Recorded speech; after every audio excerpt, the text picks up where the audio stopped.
Are we on the verge or maybe in the vicinity of solving this problem? I don't see gender-based violence going away anytime soon because we are not attending to the man. We are not sitting him down and asking him, are you well? Tough Men Talk. Hi, my name is David Mashabela. South Africa is dealing with some of the highest levels of gender-based violence. It seems that it's a problem that we've been dealing with for a long, long time. It just happens to be spoken about a lot more often now than ever. The question you should ask is, are we doing enough to solve this problem? I tried to call one or two of those men who are known abusers, and some of them have said no thank you. I have decided to interview myself, playing the character of a South African man who's having this problem. Tough Men Talk. Today in the studio, we have with us Ntate Mokoena. Ntate Mokoena has a very strong opinion about the causes of gender-based violence in South Africa. And he says it's quite obvious. It doesn't make sense that we don't see it. Ntate Mokoena, welcome to the studio. Thank you very much, and thank you for the invitation. What do you believe is the reason South Africa's gender-based violence is the way it is? And you also believe that it's not going anywhere. Ntate Mashabela, I have to make it very clear that I have been looking at this thing quietly, soberly, for a while now. I can tell you that the problem will not go away. If anything, it's likely to get worse because our society has changed and our society encourages this change. What is this change that you're talking about? Our society has become a society that puts women first. Don't get me wrong.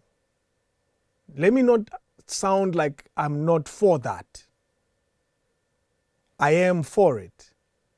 However, I want you to appreciate that we have accelerated that process so much at the detriment of another segment in our society.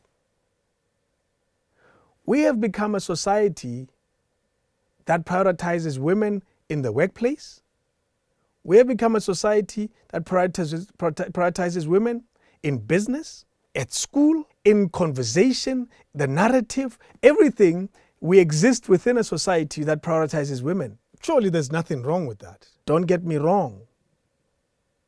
It is time to empower women, but we are doing it at the detriment of the larger society. Let me explain myself. Men feel neglected. Men feel left out of the story. Men as a whole, as a collective, or maybe even as individuals, they feel like they don't matter anymore. When it comes to jobs, for example, you find a man and a woman gunning for the same job. Tabu has studied the same things that this lady has studied. His level of knowledge is pretty similar.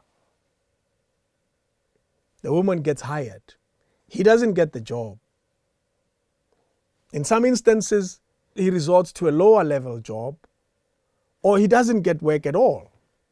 As most companies have made a decision, as our constitution even encourages that, society encourages that, to be honest, that we should give women more opportunities.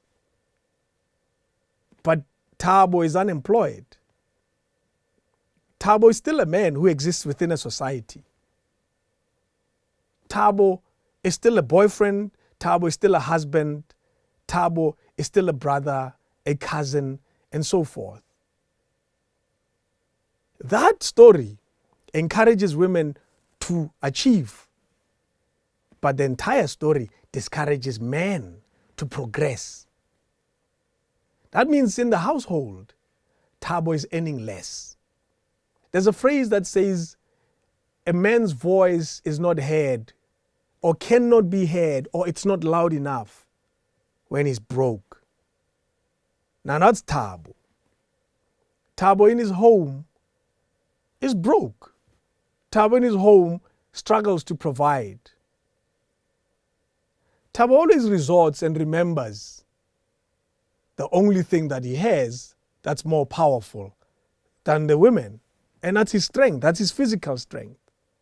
So when he gets angry or when he's unhappy, maybe his team lost or whatever the story may be, he's likely to get drunk and he's likely to use force, to use physical force. Because inside of him, he's hurting. He doesn't see a bright future. He doesn't see himself getting the opportunity. He doesn't see his degree, his diploma amount to anything.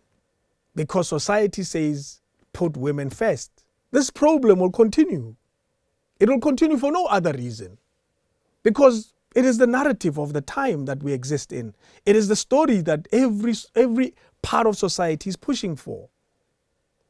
Will Thabo stop abusing? No, because his situation is not getting better. Thabo will not stop being the person that he has become. He has become an angry person. He doesn't see, do you know there's societies where people say, like white people in South Africa has a tendency of talking about this is reverse apartheid, affirmative action is reverse apartheid, and so forth. Women empowerment is similar from the perspective of South African men. They are saying this is women empowerment, however it's men disempowerment. Because according to Thabo, his natural space, according to him, his natural space, and this natural space is hundreds of years of indoctrination that a man is the one that leads, a man is the one that is in power, a man is the one that provides. Now you find Thabo in this situation where he is unable to provide. And his future doesn't look bright. He doesn't see his life getting any better. He will use the only force he has, and that's his muscles. In his drunken state, in his angry state, when he cannot buy bread, he will exert force. And that's where we are as a society. You're describing a rather bleak scenario. Where are we going with this? Do you see it going away anytime soon? Are we on the verge or maybe in the vicinity of solving this problem?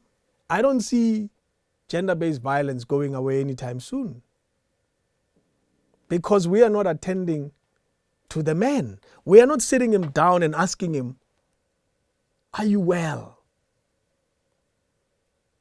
Are you well? Do you want to talk? We are not doing that. And that's where our society is going. That's my take. Thank you.